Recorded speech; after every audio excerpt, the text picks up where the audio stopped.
स्वागत है आप लोगों का आपके अपने चैनल में। आज मैं आपको थर्मोडायनेमिक सेकंड लॉ पढ़ाऊंगा। क्या कहता है थर्मोडायनेमिक सेकंड लॉ? इसके दो स्टेटमेंट हैं। पहला है क्लासियस स्टेटमेंट और दूसरा केल्विन प्लैंक स्टेटमेंट। एक एक करके हम पढ़ते हैं। मैंने लिख दिया है यहाँ पे, आप चाहें तो वीडियो को पॉज करके अच्छे से नोट डाउन कर लीजिएगा। तो पहला है क्लासियस स्टेटमेंट। क्या कहता है? Heat can not flow from lower temperature to higher temperature without any help और वर्क।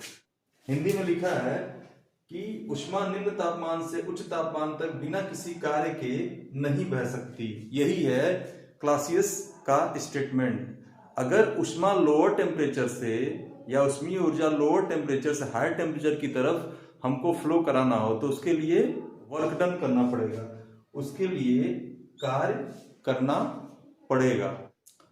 फॉर एग्जाम्पल मैं आपको बताता हूं कि जो टेम्परेचर होती है हायर टेम्परेचर से लोअर टेम्परेचर की तरफ तो बहती है। आप सब लोग जानते हैं, किसी का हाथ गर्म है और वो किसी ठंडे हाथ वाले व्यक्ति से हाथ मिलाता है तो जो टेम्परेचर फ्लो होती है गर्म हाथ के व्यक्ति से ठंडे हाथ के व्यक्ति में ट्रांसफर होती है।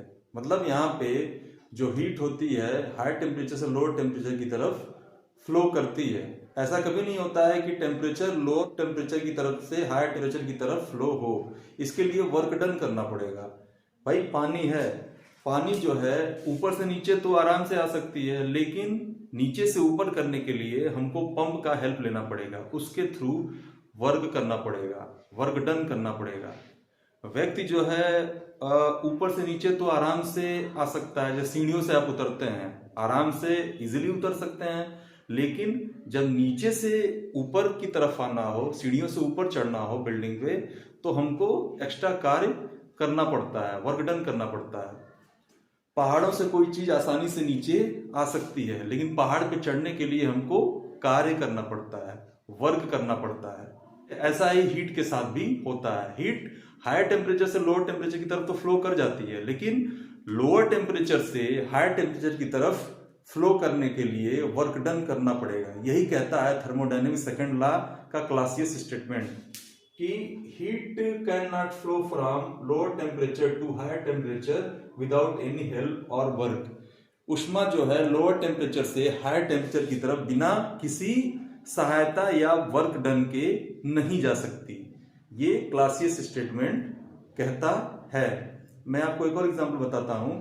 चाय जो होता है, चाय का टेम्परेचर लगभग 100 डिग्री सेंटीग्रेड हम मानते हैं कि अगर कप में चाय रखा हो तो वो कुछ टाइम के बाद खुद ठंडा हो जाता है। क्यों? क्योंकि एटमॉस्फेयर का टेम्परेचर मान लीजिए 25 डिग्री सेंटीग्रेड है तो बाहर का टेम्परेचर तो लो होता है ना, लेकिन जो प्याला होता है कप का चाय, वो उसका टेम्परेचर 100 डिग्री सेंटीग्रेड मानते हैं। तो जो हीट होता है वो कप से चाय से बाहर की तरफ फ्लो होता है और कुछ टाइम के बाद वो ठंडा हो जाता है। तो यहाँ पे समझ में आता है हीट हायर टेम्परेचर से लोअर टेम्परेचर की तरफ फ्लो होता है। अगर लोअर टेम्परेचर से हायर टेम्परेचर की तरफ चाय को करना हो तो हमको वर्क डन करना पड़ेगा, हमको उसको गर्म करना पड़ेगा, वर्क डन करके उसको गर्म करना पड़ेगा, तब लोअर टेम्परेचर से हायर टेम्परेचर की तरफ बढ़ेगा। ऐसा कभी नहीं होता है कि चाय हमने रख दिया ठंडी चाय, खुद वो कुछ टाइम के बाद गर्म हो जाए। ठीक है, ऐसा नहीं होता है। उसके लिए हमको वर्क डन करना पड़ेगा। यही क्लासियस स्टेटमेंट कहता है। दूसरा है Kelvin Planck statement. Kelvin Planck statement हमने पहले भी आपको बताया है PMM2 में, perpetual motion machine of second type में। ये PMM2 इसका अपोज करता है, इसको वायोलेट करता है।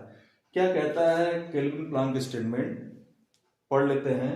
We can not make an engine which convert whole heat energy to work done. हम ऐसा इंजन नहीं बना सकते, हम ऐसा मशीन नहीं बना सकते जो टोटल हीट एनर्जी को वर्क डन में क्या कर दे, कन्वर्ट कर दे। ऐसा इंजन नहीं बना सकते जो सारी की सारी हीट एनर्जी को वर्क डन में बदल दे। ऐसा कभी नहीं होता है कि किसी भी इंजन का एफिशिएंसी, मतलब इनपुट जितना दें और उतना आउटपुट मिल जाए। मतलब एफिशिएंसी 100% किसी इंजन की या किसी मशीन की नहीं हो सकती।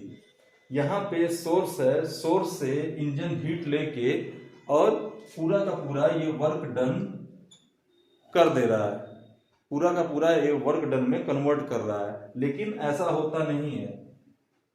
इसके लिए सिंक को, ये मान लीजिए सिंक है, सिंक को हीट देना पड़ता है, सिंक को हीट देना पड़ता है।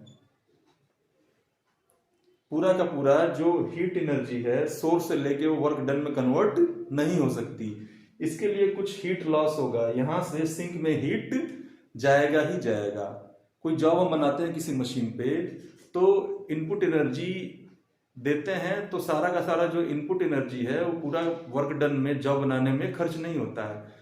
अलग अलग एनर्जी लॉस में वो खर्च हो जाता है। जैसे नॉइज लॉस है, नॉइज में एनर्जी लॉस है, या फ्रिक्शन लॉस है, या अदर लॉसेस है, ठीक है, उसमें कन्वर्ट हो जाता है इनपुट एनर्जी। और फिर जो एनर्जी बचता है वो वर्क डन में कन्वर्ट होता है। 200 रुपये का पेट्रोल डलाते हैं गाड़ी में, तो ऐसा नहीं है कि 200 रुपये पूरा जो है यूटिलाइज हो जाता है वर्क डन में, गाड़ी के चलने में। कुछ फ्रिक्शन लॉस हो जाता है, कुछ धुआं निकल जाता है साइलेंसर से, तो उसमें कुछ लॉस हो जाता है। मतलब पूरा का पूरा वो पेट्रोल 200 रुपये का यूटिलाइज नहीं होता है। यही केल्विन प्लैंक स्टेटमेंट कहता है कि हम ऐसा इंजन नहीं बना सकते जो हीट एनर्जी को, सारी की सारी हीट एनर्जी को वर्क डन में कन्वर्ट कर दे।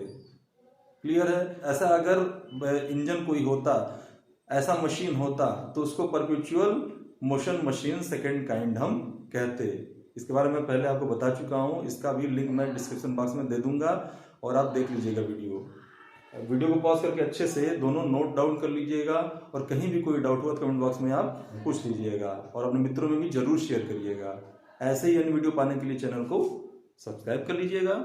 Thank you very much.